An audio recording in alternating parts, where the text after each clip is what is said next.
Boxing championships as we await the matchup at 139 pounds. Steve Johnston, and not only the reigning U.S. champion at this weight, but also an outstanding football player, a running back and free safety at Manual High School in Denver. He talked about the difference between the two sports. For football, it's a team thing, and for boxing, it's me up in there fighting one-on-one, and I feel I can beat somebody one-on-one than 11 on 11, 22 people on the same field, because somebody's bound to make a mistake in football that costs you. And then for myself, I make a mistake, I get caught and get knocked out. Steve Johnston is not very big, 5'5", 139 pounds, but he has been recruited. Several major colleges interested in him as a punt returner. And his opponent is Vernon Forrest, who certainly has the height and reach advantage. He is 6 feet tall, 20 years of age, part of the Olympic development program at Northern Michigan University. And a guy who worked with us on a telecast earlier this year is our shotgun mic man. Could be a very interesting bout, Mel. Vernon Forrest is what they call a comer. He has a tremendous amount of talent. The height advantage 7 inches over Johnston. The weight, of course, is the same. He needs experience. He doesn't have a great deal of experience, Vernon Forrest, and that might be the difference. Steve Johnston in blue, Vernon Forrest in red. These are light welterweights. Johnston, a straight ahead, aggressive boxer. He hits very hard. Forrest wants to use the jab and keep him at bay. Alota Morrison is the referee for this bout. He is from Kansas City, Missouri. Semi-final victory for Vernon over Hector Colon. His balance wasn't that good. He backed up quite a bit as he is now. Wow, a surprise as Johnston goes down. And he'll take a standing 8. It looked like he walked into a right hand. He did off the ropes. So Vernon's reach certainly is superior. Stevie's still wobbling a little bit.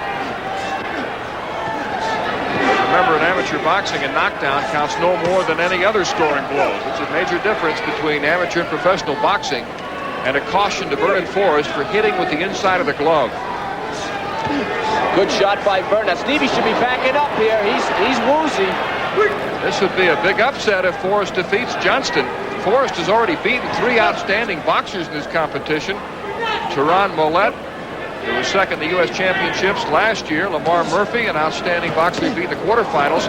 And Hector Colon, who finished second in the Junior Nationals a couple of years ago. And boy, Forrest is all over him, and Johnston takes a second standing 8. Johnston's in trouble. He can't solve the reach advantage, and Vernon Forrest is showing why he's considered one of the top 3 in the weight class. Tremendous speed, and he's standing in there with Stevie. Stevie can't score.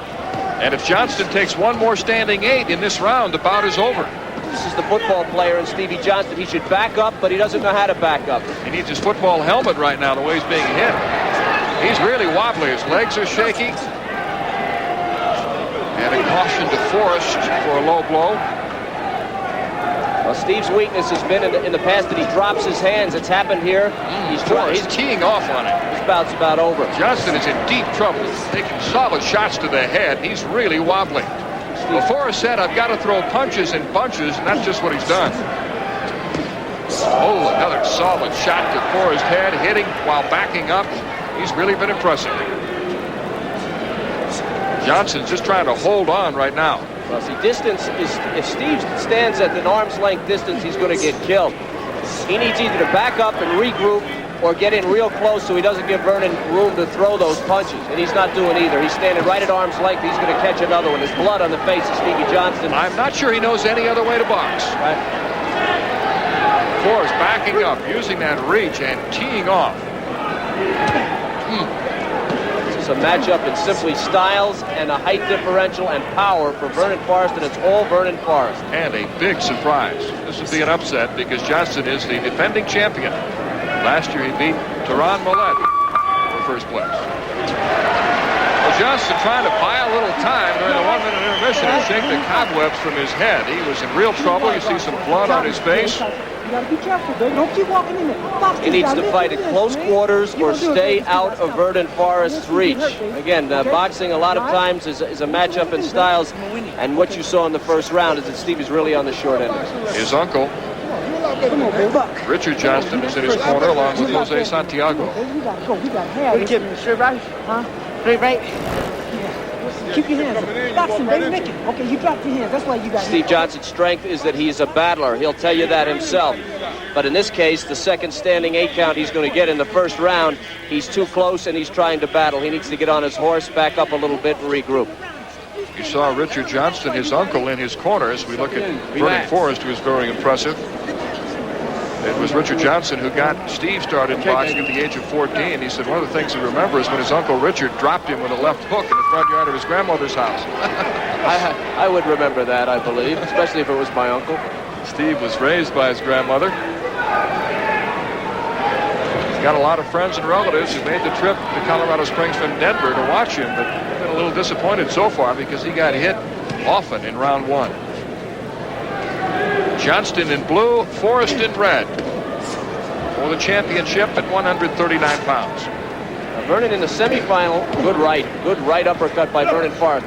In the semifinal, Vernon had a tendency to back up. He was pushed by Hector Colon, won only a 3-2 decision. He has not backed up in this bout. Now he's getting pounded. Stevie's inside. That's where he should battle. That's where he should battle, inside. Got to get inside that long reach. Work the body. Johnston landing his best blows of the bout. He's scoring now. Now he's scoring. Forrest wisely pivoting away and getting off the ropes. Forrest hooking with authority. Yeah, but Johnston can feel it. He's getting a range, and Vernon Forrest has no advantage on the ropes. He needs to keep those legs moving. Stevie taking the legs out from under Vernon Forrest. Johnston is bleeding from the nose. Johnston showing a lot of improvement in round 2. Both boxers are cautioned for butting.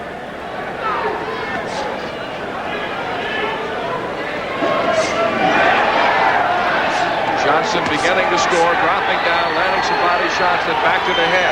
Right. Forrest is wobbly now. He caught a right hand to the head. And a left by Johnston. Johnston's plan was a left to the body, a right to the head. A second caution to Johnston for butting. Forrest, his legs are gone, it looks like. Johnston may have an advantage because he is from Denver. He's used to the altitude. And Forrest told us earlier, his last bout in the 3rd round, he was dog-tired. The altitude is really affected him, and it looks like the 7,000-foot altitude is kicked in this round. He's lost it. He's a different boxer, and he's in trouble right now. Well, give Stevie Johnston some credit. He's taking it out of him. And, of course, the disadvantage of being tall and having the great reach is that you're exposed. Very tough to defend that body to a little boxer like Johnston, who's only 5'5". Now he's on the ropes. Not good. So Forrest clearly dominated round 1, but Johnston seems to have run the 2nd round. There was a caution for holding behind the head. Vernon Forrest had a caution called on him. Forrest has got to somehow regroup and get a second win. He just has no stamina right now. He's giving up all advantage by laying on the ropes.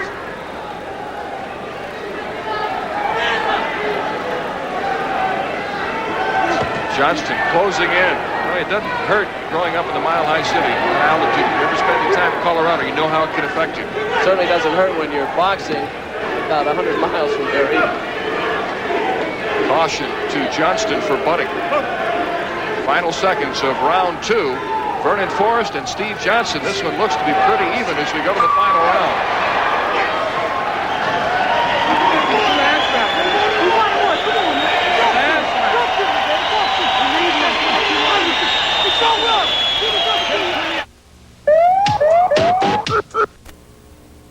Cars.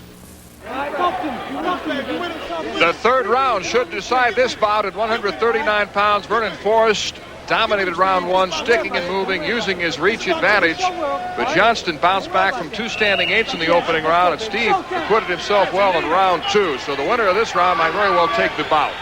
But I'm not sure Forrest has anything left in the tank. He looks real tired. Johnston falling down, that's a slip.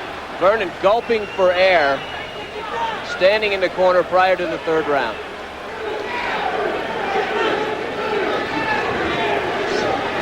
Johnston trying to cut off the ring. Forrest has got to stay off the ropes. Caution to Forrest. Pinning Johnston's glove. Johnson just all over him. There's that aggressiveness we talked about. Forrest trading punches. He's going to lose if he continues to do that. He may last for a while, but Johnston's going to catch up with him. He scored some points there in the corner. And remember, it was Steve Johnston coming in in the first round, and Vernon Forrest catching him coming in that cost him the first standing 8 count. So Steve's got to be careful coming in.